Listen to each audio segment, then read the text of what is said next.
Ladies and gentlemen, boys and girls, children of all ages, we're back once again. I'm here with the greatest tag team in the podcasting business, Tom, Ed, and we have a special guest from the Deep South, Brad.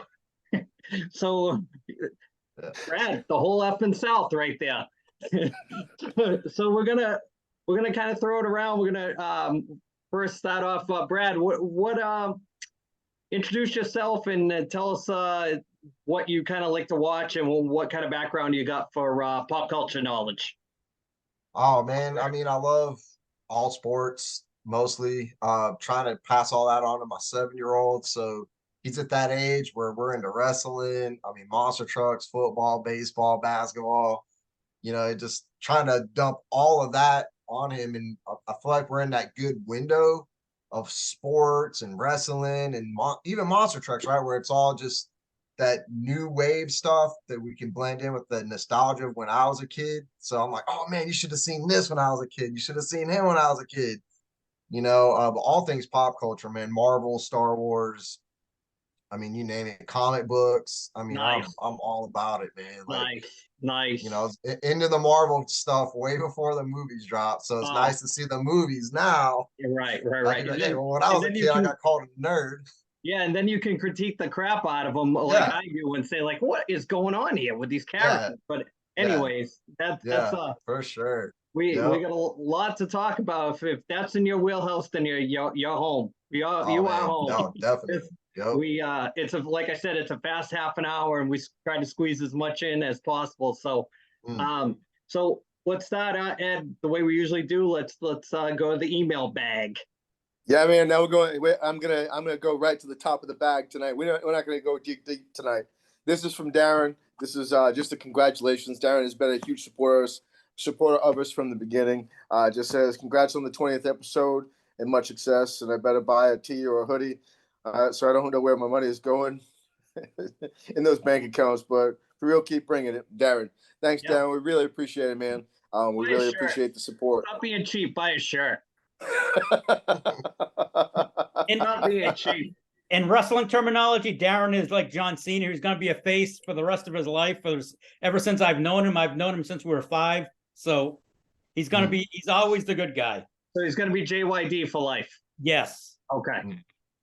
So Ed, hit us up with our weekly email. Well, this one comes from Stacy from Abington, Massachusetts. So thank you, Stacy, for sending in email. It's nice to have a female comment on it. This would be our number 2 female. So this one's about. We're really crushing that demographic, don't you know? I mean, we're hammering that demographic. They love us. They love us. They do. They love us. Hey, we're a bunch of 13-year-olds, baby. Yeah, That's how we bring it. All right. So this is actually a great. This is great. This is a great email. So this is about coaches and officials. Hey guys, want to get your serious take on coaching kids? My question is, should parents be able to dispute referee calls after watching video? P.S. would love to see a female on your panel. Well, Stacy, the list is long and distinguished on who wants to come on first. You don't have to be last. You can actually be first. That's right. That's right. And we'll even buy you the bumper sticker. And maybe even we'll throw in a T-shirt for you. Yeah, there you go. All right. So I'm gonna toss it. I'm gonna toss it out to either. I'm gonna toss it either to Andy or Brad, because you guys both have people. You both have skin in the game on this one. So you guys choose first. Go ahead, Brad. I mean, that's my thing about it. And having coached a couple of Lucas's, sports now so far, I feel like as a parent, and I mean this with like the utmost respect, like shut your mouths, watch the game, let the coaches coach. The refs and the umps, they're volunteers, or if they're getting paid at all, it's not a lot. They're human beings. They make a crap ton of mistakes, which is expected. That's also a part of sports. Let's be honest. Bad calls happen. Oh, let the kids play. If there's an issue, let the coaches address it. Like, parents should be cheering for their kids, driving their kids, getting them there on time, which is a huge deal. I found out this past baseball season. Other than that, let the coaches coach. I legit had to tell some parents last year, this past spring, to like stop. Like, I'll handle this side of the fence with the kids. You handle that side of the fence. Let me do my part out here, or we're not gonna get anywhere. You know. So I think parents just, I don't care how much cell phone footage, recordings you got. Let the coaches coach. Parents, you just cheer. Be the biggest advocate for your child, and that's it. So, Brad, pretty much on the same page with me. He probably verbatim said what I was going to say, but I've been on both sides. And before kids, I ref for 3 years, and that was very eye-opening dealing with parents, and especially with the hockey, that so much money is spent. It's the most expensive sport, and then when you're dropping $3,000 for a season, I think the return they want is so much more than what the kids can actually achieve. Yep. And it's really tough to take yourself out of the situation. But on a coaching standpoint, what I used to have was the 24-hour rule. And I think if you're a coach and you watch this, tell your parents when you send out an email at the beginning of the season, say, if you have an issue, give me 24 hours. That way it gives you a chance to cool off and a chance to reflect on what your problem actually is. If it's the heat of the moment, you don't know. I've been on the bench before, and I've had altercations with kids that are misbehaving. I've had words with the referee too. So you don't want to get blindsided by, just another issue after a game, especially when it comes to the hockey. It's really, really over the top sometimes. And now you're seeing YouTube videos of parents losing their shit. So as far as videoing, unless it's something that you need to videotape to show the coach later on, kids misbehaving or punching each other, or a locker room incident or something like that, that you need some kind of video footage to go forward with it. Other than that, just keep your videos to yourself. Videotape your kid, highlights, goals, all that stuff, home runs, whatever. Keep it to yourself. Put it on your home movie collection. But as far as addressing the referees, what's done is done. They're all volunteers, and the coaches are volunteers. So just, I hope we answered your question. A little long-winded, but in the heart of hearts, it's all about the kids. The parents have already played. It's about the kids, and remember that it's you might have invested a lot of time, but you want to keep them playing. You don't want to deter them from playing, and don't make yourself out to be an idiot and embarrass your own kids. They're kids. So with that being said, I don't know if you or Tom. I'll take it. Okay, go ahead. I'll take it. First and foremost, I think that videotaping kids' sports, for highlight reels and stuff like that, I think that's great. And that should be applauded. Absolutely. Any type of like incident on the bench, or, like stuff that's not within the rules of the game and the framework of the game. Yeah, absolutely. This culture that we've kind of created with, getting every single call right with the NFL, NHL, Major League Baseball, all that stuff. It's too much at a youth level. I mean, the thing about it is that, Andy and I have talked about this. Brad, you and I have talked about this at length. Look, it's the 1% of the 1% that's going to go to the show. Your kid is not going to go. If your kid is not tracking by the 7th or 8th grade or possibly 9th grade, they're not going to the show. Let them be kids. Let them, to pay $3,000 to play hockey or $3,000 to play baseball like down here, it's ridiculous. I know of, let's just say, many of all-star teams that have been, at a coach pitch level that don't even need to be had. Like, let the kids be kids. Let them go out and play outside. They don't need to be out on a baseball diamond all weekend long from Friday night through Sunday night at a baseball field. Let them be kids. That's my take. The best thing I can add to that is if you want to just look at it from a parent perspective, all roads lead to men's league. Some way, shape, or form, all roads lead to men's league. So with that being said, go ahead, Tom. The only thing I'm going to add is, you guys all made great points. Brad, I had written stuff down. You guys mentioned everything I had actually written down. The only thing I'll add is referees aren't perfect, like Brad said.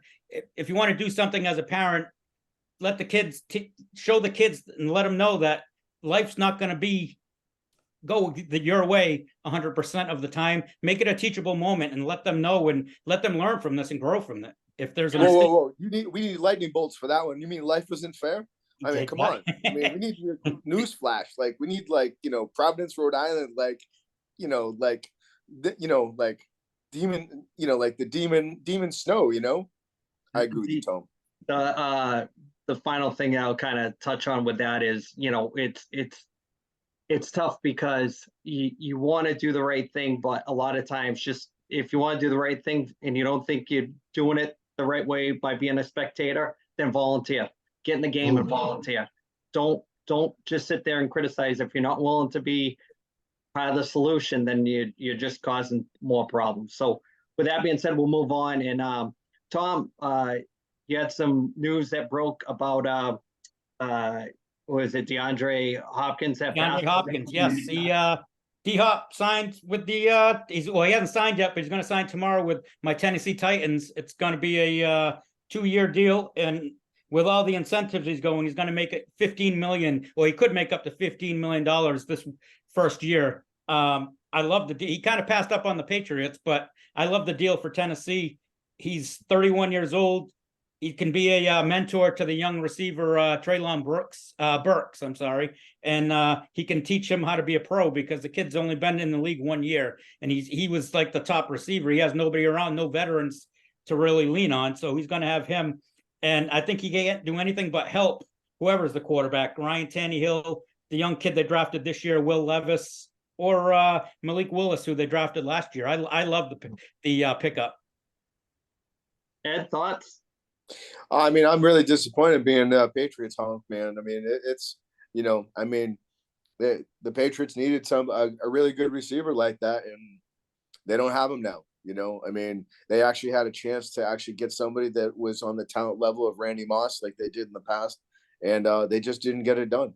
I think that I mean, as much as I love Belichick and the Kraft family and everything like that, like, it seems to me like there needs to be a little bit of an overhaul there of getting some more talented players in there. And I mean, because the book should be pretty clear now at this point, after all the Brady stuff and all that 20-year run that they had. So, it's disappointing, but, I don't think Tennessee's going to do anything anyway. So same thing with the Patriots.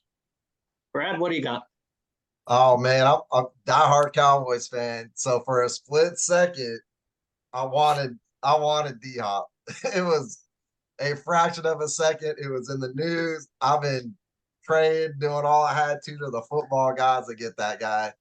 I think he's an instant upgrade. I don't care how old he is with sports science, sports medicine. If these dudes take care of themselves, I think he's still got a couple more years left in the tank. Going to Tennessee, I don't know if that's a smart move for him, but if he's happy, then that's all that matters. But you made a good point. I'm not really sure who their quarterback is going to be this season, but if they can get somebody to get that ball in the air between Derrick Henry and D-Hop, I think it's going to be a pretty formidable offense. They don't have a whole lot going on in that conference right now either, so I think it's wide open. So, Tom, want to stay in that kind of frame and give us this week's picks of the week for your fantasy? Oh, you brought to you by Tom Shitty Picks. Tom Shitty Picks. Tom Shitty Picks. So make sure, buy a shirt, you cheap bastard. Buy a shirt. Help the shoestring budget. That's right. All right, so this week, coming off of kind of a short week, so I didn't do picks for last week because of the All-Star break, but coming up this week, there aren't too many starters that actually had 2 starts coming up this week. There was like maybe 10 or 12, but my pitcher, I'm going with Aaron Nola from the Philadelphia Phillies. He's got 2 starts, one against Milwaukee and one against Cleveland, and both are in Philly. So I mean, it's a bandbox there, but I think Milwaukee's, they're hit or miss, so I think he can catch them on I think he's going to get at least 1 win, probably between the 2 starts. He's going to probably get, I'd say, maybe 15, 16 strikeouts combined. So that's where I'm going pitcher. My hitter of the week, I'm going with Nolan Arenado from St. Louis. He's got 3 games against Miami and 4 against the Cubs in Chicago. And if you watch any of the Sox-Cubs series this weekend, the ball was flying out of there. I think Arenado is going to hit 2 or 3 home runs this weekend, and he's going to have a big week. So there you go. So before we move on Tom Shitty Picks. Tom Shitty Picks, brought to you by Buy a Shirt. So before we get moving into some wrestling talk, talk Dark Side of the Ring with Adrian Adonis this week. Tom, quick on Galchenyuk, what he got busted for, the whole deal. This knucklehead got arrested. Police showed up at the scene. Somebody had called the police. He had hit a stop sign in a curb. Cops got there as they were driving up. His friend was pulling him off the ground and putting him in the passenger seat of the car, and they tried to take off. Cops pulled him over eventually, and I guess he got belligerent with the cops, so they pulled him out and they arrested him. And I guess while he was in the cruiser, he threatened them, said he had ties in Moscow and that he was going to chop up their families and eliminate their bloodline. I mean, this kid just doesn't get it. I mean, if he wasn't a bust before with his talent, how he was 13 years in the league, I mean, as a number 3 pick in the draft in 2012, I mean, this has got to seal his fate in the league, I'd say. Yeah, I don't think that that's going to work too well for him next season with whatever they do, whatever they decide. You might see the KHL band playing for him for from here on out. So that's the only quick hockey news we have this week. But yeah, I figure it was a little noteworthy because of all the drama with it. But so let's talk Dark Side of the Ring this week, Adrian Adonis. So I'm going to kick it to you guys. Thoughts? Go ahead, Ed. Well, I mean, it was definitely eye-opening. I mean, I remember him being – I remember when he was when he was like that young – kind of like the young thug, like New York City, dressed like the brawler and everything like that. And then you could definitely see, it seems like it was kind of a pattern for Vince back in those days to, take guys that had like really good on the mic, really good in the ring, and create this character that just didn't quite kind of mesh with like who they really were. And, he did the same thing with Dusty too. So, I mean, it would be kind of amazing to see what they would actually do. What he could have done with his talent if Vince didn't put him in that pigeonhole with that gimmick, so it's sad to see that he died on the side of the road, in a van. That's a terrible way to go. Just saying. You guys, what do you got? Brad? Yeah, I mean, it is heartbreaking, but I mean, if you look back in that era, like that time frame of wrestling, even despite Vince and maybe some of these bad decisions on writing and character development, man, that was like the steroid, cocaine, booze fueled party era of wrestling. And I just, I watched a couple of episodes of Dark Side of the Ring, and JR now is very remorseful of how he didn't step in. It's like, maybe I should have said more, maybe I should have done more. I'm like, dang, absolutely, yes, you probably should have. In that time frame, people were kind of off the rails. Me and Ed we'll sit there and work sometimes and watch these old wrestling promos. We're like, yeah, there's some outside influence going on. Yeah, it's off camera for sure. Before I get a couple of nose bumps, to say the least. Yeah, right. Yeah, before that, I get Tom's take on the Adrian Adonis thing. I just want to mention that it was kind of refreshing to finally hear somebody say, and it was from Adrian Adonis's crew, how that they all were doing it. There's no kayfabe with only this guy was doing it and that guy was doing it. I thought the Jim Brunzell, Bret Hart thing where they actually confirmed it, where Bret Hart went up to the room and Neidhart was in there and they had to they were so paranoid that Bret Hart was Stu Hart's kid. Should we let him in? Is Stu Hart going to blackball us because he knows that we're doing this stuff? I thought at least I like when they tell it truthfully. I hate when they sugarcoat it or tiptoe around it. If somebody doesn't want to say something, say it. It's not affiliated with any other wrestling promotion. It's not WWE affiliated. So say what you got to say. You guys have made your money. You're not getting rich anymore. So say it. Tom, take it. Well, the one thing I'll add is I thought he had kind of a JBL thing where he had that reputation backstage of being a tough guy. And then in this episode, they talk about how he got knocked out by Dan Spivey backstage and he kind of lost his mojo backstage and he kind of lost a little respect. And that's kind of what happened with JBL with Joey Styles. So it's kind of funny how everything kind of circles around. And I mean, history repeats itself, I guess. Yeah, and the Dynamite kid thing wasn't too long after that. Yeah. So, that the late 80s were kind of like a culmination of all the drugs and alcohol and the abuse and the guys running wild with what they were doing. But, he was talented. I mean, I was never, a mock for aesthetics for these guys. If you could put on, a decent show and wrestle, I never cared really what you look like, unless it was like there was only one Lex Luger at the time. There was only one Paul Orndorff at the time. There wasn't a ton of them. Now everybody looks like a fan coming out of the audience is in the ring now.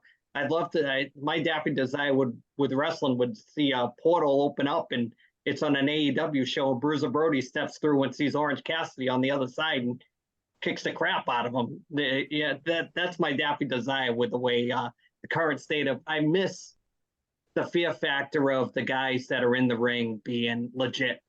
I don't want to go and see guys that you work with, or they just. This guy drives school bus during the day and then wrestles at night. I don't want to see that.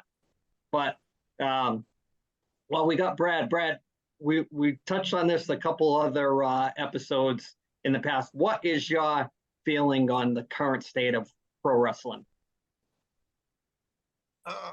That's so hard because come on, Brad, let it fucking rip, bro. All right.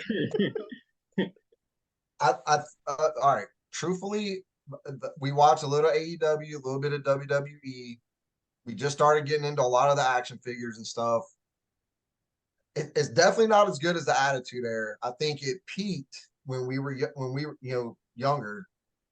I don't think there's the star power that they used to have. There's definitely no more Hulk Hogan's, Rocks, Ric Flairs, even Triple H, who was kind of a bore when he wasn't doing DX stuff. Like they don't have personalities. It's a lot of maybe it's the writing. I think they made the same mistakes as UFC. I think they invested too heavily into they thought the fans wanted to see women's wrestling, and we'll watch a pay-per-view.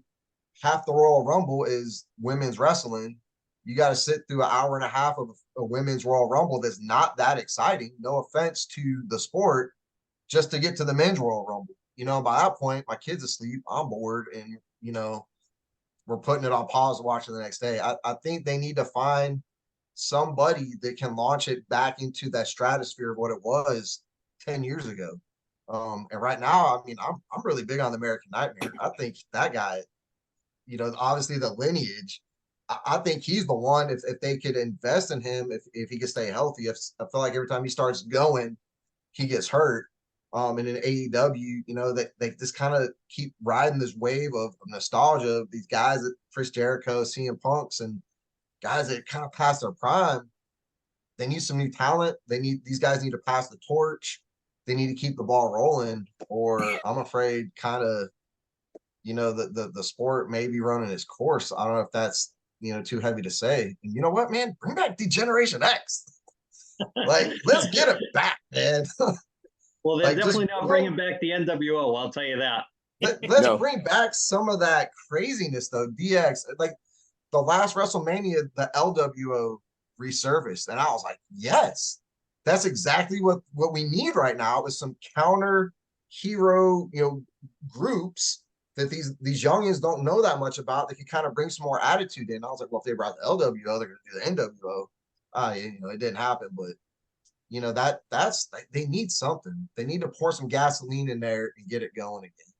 Maybe get the guys some steroids and coke again. I don't know. The guy that I am so enthralled with watching, because he reminds me so much of a student of the old school, is MJF. That guy is a heat magnet, and I love it. I love it when he comes out and he says, I am not doing dives. I am not doing flips. I am here to do as least amount as possible, and you're only going to pay me to wrestle on pay-per-views, and that's the only time I'm defending the belt. I love that, because it pisses off the modern fans that aren't into the sync of how it used to be. So it's almost like a little bit of what it used to be. I don't think you should see any world titles defended on regular TV. Call me crazy. I think you should have to pay to see it. I think it should be, whether AEW's got a nice schedule, because they're big pay-per-views, they only have 4 of them. So they got that 3-month window to work a good storyline. And if anything will tell you that a storyline will work these days, that bloodline storyline, fantastic. What they've been able to do with that, and it shows you that the money is in chasing the belt where the heel has it. Flair style, the Bob Backlund style does not work. It's keeping the belt on a heel that just gets away at the end. And that's where the money is. That keep the underbelt. You can do whatever you want with it, build talent like that or whatever. But that FTR match last night with the guns, what a match! That was one of the best wrestling matches I've seen on TV in a long time. And you know why? Because FTR has the old school mentality. They slow it down. They tell you a story. They're not doing 1,000 flips. If you watch. I'm not a Young Bucks fan, but you've seen one match, you've seen them all. They used to shit on Ric Flair saying that every match that he did was the same. Those guys, every match is the same. You watch Hangman, every match that he has to do that backflip off the top turnbuckle out into. Is it necessary? It's not. You've seen it, and you know what's coming. So nobody's got the nuts to tell him, dude. You don't need to do that every match. Slow it down. We know what your gear is, but take it easy a little bit. Tom, I need your thoughts before we go to the end of the podcast, but why don't you watch wrestling the way you used to? Put it out there. I just can't get involved, and I just don't. Once they signed the contracts with the networks, they've kind of gone too PG for me, and it's gotten, like Brad said, you got to get more edgy. You got to get more. I mean, not that back when we were kids in the 80s, it got edgy, but they did stuff where it's not. I mean, it seemed real. And these guys today, it's just like you say with the.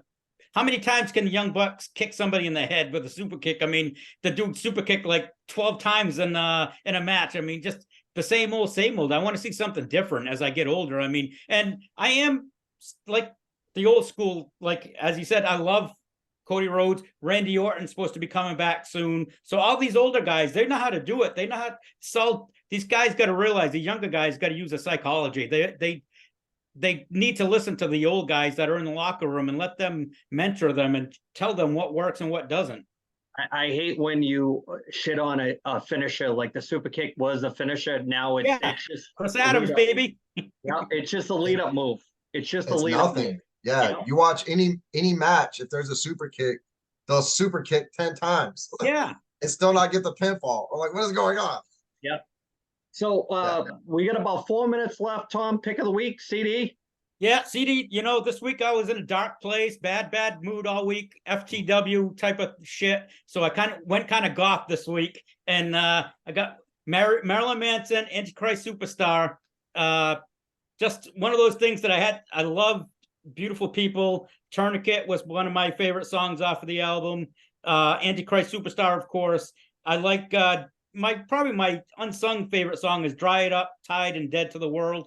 And the dude, I've seen these guys probably 2 or 3 times, and the guy he's a freak, but man, he puts on a pretty good show. Definitely a showman. Yeah, it's one of those things that either Antichrist Superstar was probably the entry level into whether you were into Marilyn Manson or not. Always puts on a good show. Very Alice Cooper, very Rob Zombie. You're going for a show. Put all that other stuff aside. He's going to give you a show. He's going to give you your money's worth. Definitely. When you never know what could happen. If he's in a good mood, you're going to see a lot of good stuff. Or if he's in a bad mood, he's going to end it early. We've seen like a 15-minute show before. Yep. Cut himself, was bleeding all over the place. Ended the show after 15 minutes. It was crazy. And it was Halloween night, and he made us wait all the way till midnight for that freaking bastard to come out. But anyway, so. What we usually do is last couple minutes, we usually give a couple shout outs to the people that we've been thinking about. And Ed, let's start with you. Got any quick shout outs this week? Yeah, just not much down here. Just miss everybody from back home, and thanks for watching us and listening to us. We really do appreciate it. And talk to everybody soon. Yeah, I think Tom, you got anything really quick? We got like 2 minutes. Yep. I just want to thank everybody for watching, and I'm repping Brock Street Brewery and our buddy Scotty Peppin this week. Talked to him briefly on Messenger this week, and he's still watching. Want to appreciate and say I appreciate everything he's doing for us. Still waiting for my shirt. Brad, you want to give any shout outs to family, friends, guys down at work? Oh man, just yeah. Shout out to Ed for bringing me on and inviting me on like that. And thanks to you guys. This is my first podcast experience, so you know, really excited about it. This was a lot of fun. So thanks for having me. Appreciate it. Listen, we're definitely going to have you on again, Brad. You know, you can tell right off the bat if somebody fits in, and you know, we're definitely going to get you in. We got all summer to try to get a couple of people on, and we'll try to get you in the rotation, especially when we're talking wrestling and when we're talking, you know, football. Yeah, football, baby, college football too. Can't wait. Oh, y'all want to hear me on no college football? We're gonna do picks during NFL season. We're gonna do like our picks at before the games and stuff like that, and see how close we get. We did that with the Stanley Cup playoffs, and I think we had a lot of fun with that, and I think it worked out pretty good. So with that being said, we're gonna wrap it up this week. So for these two turkeys and our new buddy Brad, we're gonna wrap it up this week, and stay strong, support the channel. We gotta get it going. We're trying to get it going every week. So watch his fan and buy the shirt. Yeah, stop being cheap. You people are freaking cheap. Later, everyone. Good job, Brad.